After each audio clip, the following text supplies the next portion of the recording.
আমরা আওয়ামী লীগের ট্রেনিং নিয়ে কথা বলছিলাম, সেই জায়গাটা একটু শেষ করে অন্য প্রসঙ্গে আসতে চাই।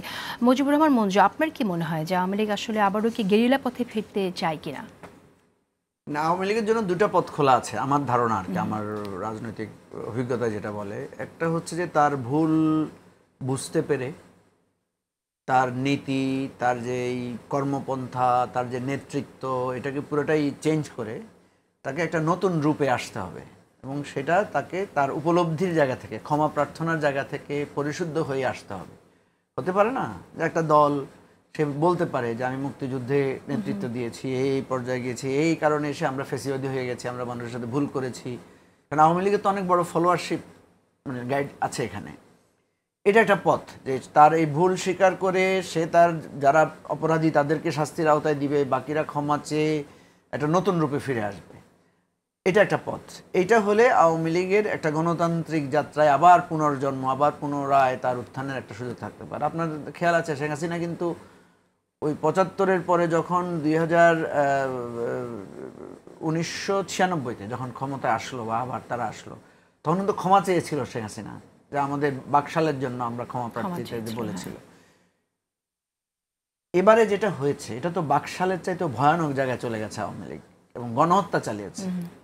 কোনো গণহত্যাকারীর মানে দল, কোনো গণহত্যাকারী অংশ কখনোই সে একই অপরূপে ফিরে আসতে পারে না। একই নামে, একই পদ্ধতিতে, একই রাজনীতির দিকে তাকে কেউ গ্রহণ করে না। সে রাষ্ট্র ক্ষমতা আসতে পারবে না, শক্তি আকারে হয়তো থাকতে পারবে।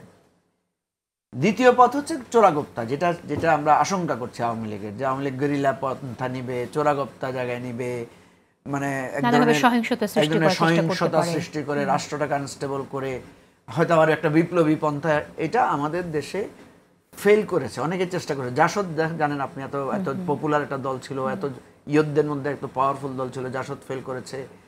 তারপরে তো জাসদকে আবার, জাসদ রাজনীতিতে তো বিলীনই হয়ে গেছে বলতে গেলে, মানে নানা ফ্র্যাকশনে হয়ে এই জাসদ তো আর সেই অবয়বে নাই। তো এই ধরনের গুপ্ত রাজনীতি, তারপরে আপনার আন্ডারগ্রাউন্ড পলিটিক্স করে এসে আবার মানে এক ধরনের সহিংসতার জায়গা থেকে আওয়ামী লীগ আরও ক্ষয়িষ্ণু হবে। আওয়ামী লীগের খুব বেশি মানে আসার সুযোগ নাই। এটা গণহত্যা করলেই, এটা পৃথিবীর ইতিহাস বলে যে এই যে আপনি যখন ম্যাস কিলিং করবেন, আপনি যখন জেনোসাইড ঘটাবেন, সেটা এটা আপনাকে ক্যারি করবে, এটাকে আপনি দাঁড় করাতে পারবেন না। হ্যাঁ, একটা জায়গা আছে যেটা আরও মানে হতে পারে, সেটা হচ্ছে আপনার অপোনেন্ট যদি আপনার চাইতেও রিপ্রেসিভ হয়।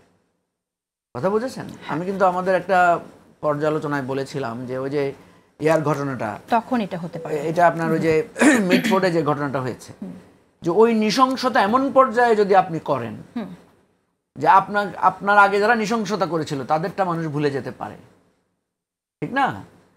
যেমন দেখবেন আমরা সবসময় বলি এটা ৭১-এর বর্বরতাকে হার মানিয়েছে, কথা বলি না, আমরা বলি আইয়ামে জাহিলিয়াতকে হার মানিয়েছে। তখন কেন বলি এই কথাগুলো? মানে অতীতের আমার মনের পাশে যেটা ছিল হাইয়েস্ট, ওইটাকেও যখন আপনি এক্সিট করে যাবেন, তখন আইয়ামে জাহিলিয়াতকে হালকা মনে হবে, তখন মনে হবে পাকিস্তানিদের বর্বরতা তো অনেক কমই ছিল। এই ধরনের কথা আসে কিন্তু আমাদের এখানে।